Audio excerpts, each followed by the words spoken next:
Hey, deserving listeners, it's time to continue our journey with Stephanie and Erika. Let's get to it. I mean, I've dealt with people in the past that have been jealous or insecure, but not on this level. Hi, you've reached Jeff. Yeah, that would make sense to me. Erika, if there was one thing that you think led to the breakup of this relationship, what do you think it was? Sean always asks the best questions. I really dig her questions. I think the thing that stopped me from wanting to go back and be civil was definitely like when Steph threw the ball and stormed out and just started spiraling. How am I supposed to know that that person standing in front of me is the person that you had sex with? Get the out of here!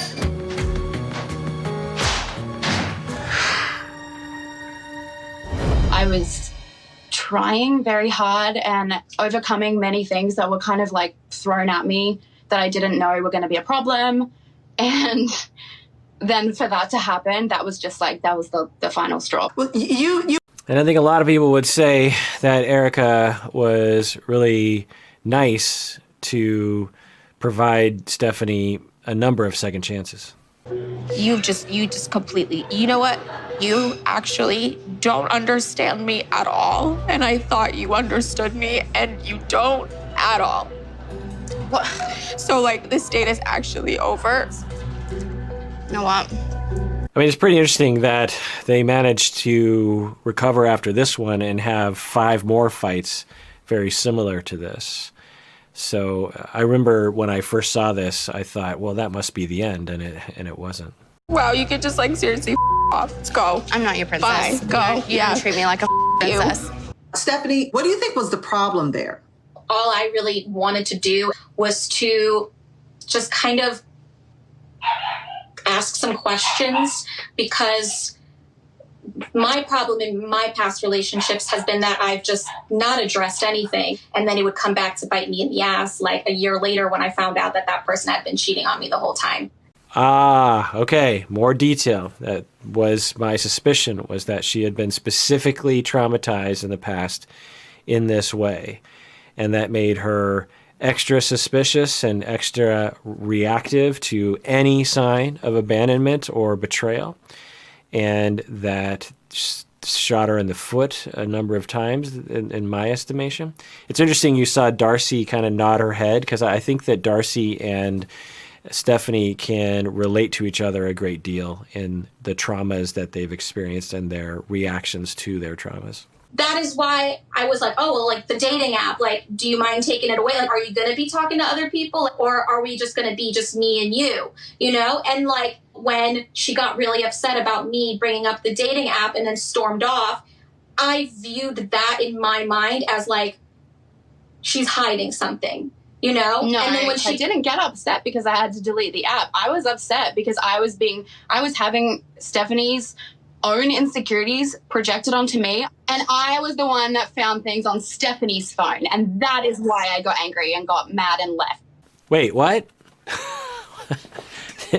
What is that? It's interesting to hear Stephanie's account of that situation where she was like, I just wanted to know if she was cheating on me. Well, that's not what you did. What you did was you demanded that she take the dating app off of her phone. If you would have done the way you're describing it right now, that would have been fine. You could have just said, oh, okay, so you have a dating app on your phone, but you use it for business. Can you just reassure me that you're not dating other people? Because I've had issues in my past, and that seeing that app kind of triggered me. And then that would have given Erika a chance to be romantic in that moment. Say, oh, no, I'm not dating anyone else. You can totally trust me. You can look at all the things on this app if you want to. That kind of talk. But that's not what Stephanie did. She leapfrogged that step and went straight to the demand and the control, which of course hurt Erika. But now we're hearing something interesting. What's going on here? Upset because I had to delete the app. I was upset because I was having Stephanie's own insecurities projected onto me, and I was the one that found things on Stephanie's phone, and that is why I got angry and got mad and left. When she hands her phone over to me, she's the one with messages that are inappropriate, not me.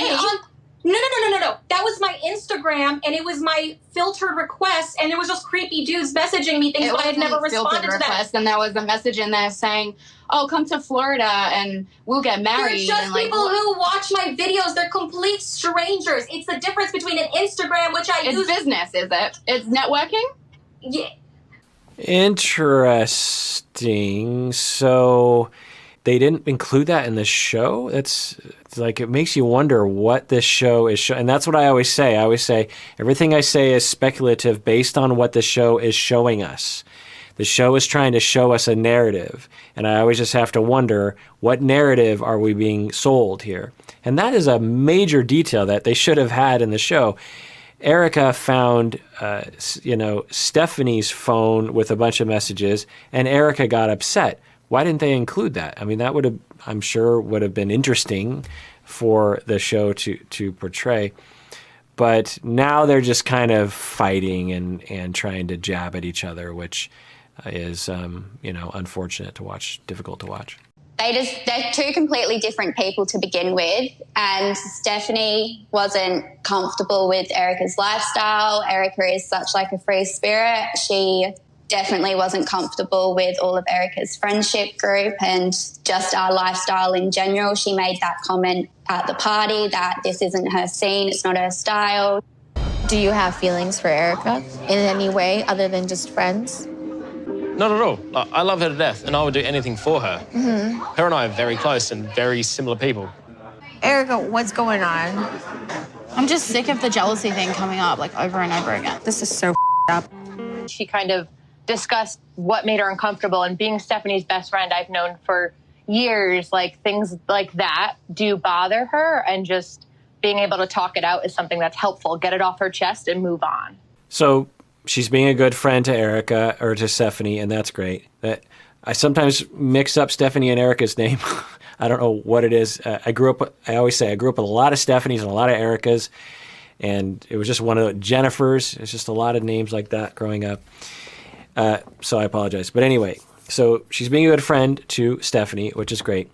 And she's pointing out that Stephanie just wanted to know more information, but that's not the way it came across, at least with the way they showed it on the show. Stephanie was being like an interrogator, and she was assuming that Erika was a bad person in the way she was asking. If Stephanie would have approached it like, so I have this issue with friends and whatnot, and it's not any of your fault, Erika, it's not your fault, it's my issue.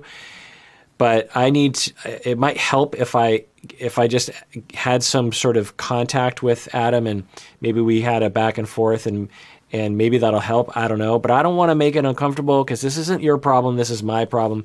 Stephanie didn't do that, right? Stephanie imposed and then just said, well, this is normal. Of course my behavior makes sense of control and interrogation and accusation. It's justified.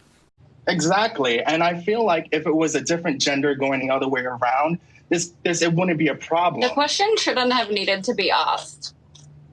The question was asked in a respectful way. So another friend to Stephanie is on Stephanie's side, which is a good friend, and that makes sense. But another thing was brought up was that if it was a different gender, it would have been seen differently. And that is actually an interesting thought experiment to have. If Erika was a man and was still friends with someone that he got together with sometimes, how would we see that? Would we see it differently? I'm guessing that we would have, right?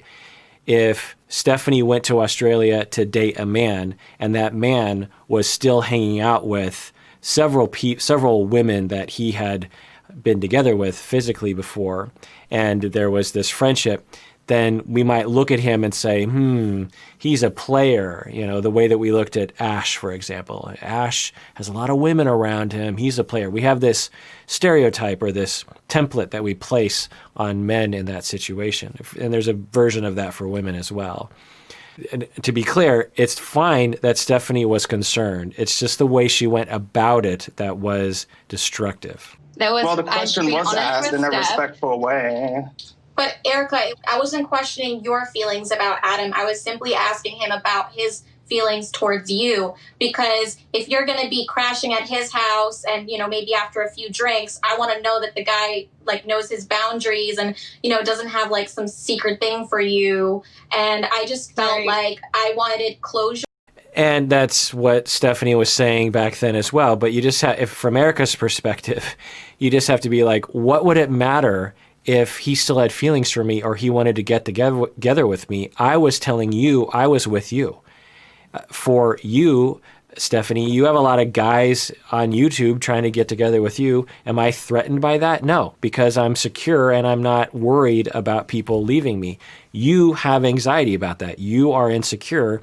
The fact that I have people around me who might want to get together with me isn't inherently threatening. It feels threatening to you, Stephanie, but it isn't inherently threatening as long as you trust me that I mean what I say when I say to you, I'm not going to get together with those people. And clarity on it, and just to ask him, have him put it to rest, and then we could have moved on. There's clarity, but the way that you went about it was really inappropriate stuff. You can sit there and say all you want. No, there wasn't anything inappropriate about that. Can you let me finish before you interrupt? I mean, I could just get up and walk out like every other conversation you guys had. Cause if you were getting yelled at the way that Steph was yelling at me, you would probably get up and walk away too. Heather, you were not there. I've been yelled at. I'm sure you have been yelled at being Steph's friend for this long, but like. So I'm really happy that Stephanie has friends in her corner. I just don't know if this is helping her. I don't know. I mean, after seeing the friends react this way, it makes me kind of question myself a little bit.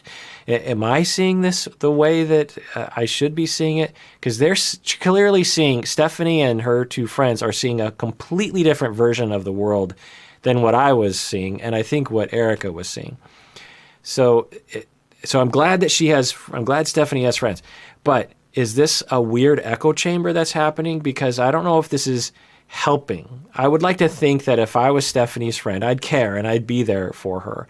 But I'd also say something like, it seems like you have traumas that are unresolved and you deserve to heal from those traumas. Let's talk about those.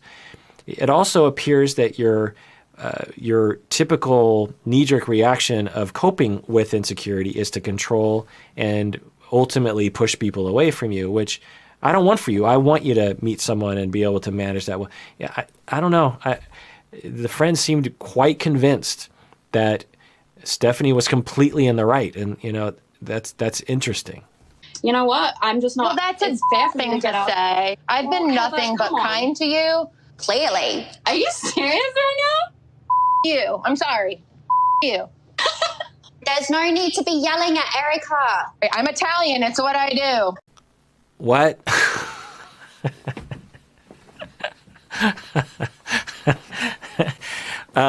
It's fine to say I'm Italian. I am blunt, I suppose, but she's treating Erika very similarly to the way that Stephanie was treating Erika. And obviously, I don't have all the data that these people have, so far be it from me to judge this situation, but it seems very interesting. Heather! You cannot use that as a reason for you yelling over people. This is my reason. That is ridiculous. I'm gonna be a because I'm Italian. Like, are you serious? All right, what? It's addicting to me. Hold on. Quiet, because I will shut my laptop off. I'll shut up. I'll shut up. I guess okay, cool. For once, good. You want me to be quiet? No, we're not. Heather, let her talk. Nobody's talking to you, honey. Nobody's talking to you. I don't know you, little redhead. Calm down. Calm down. Oh my.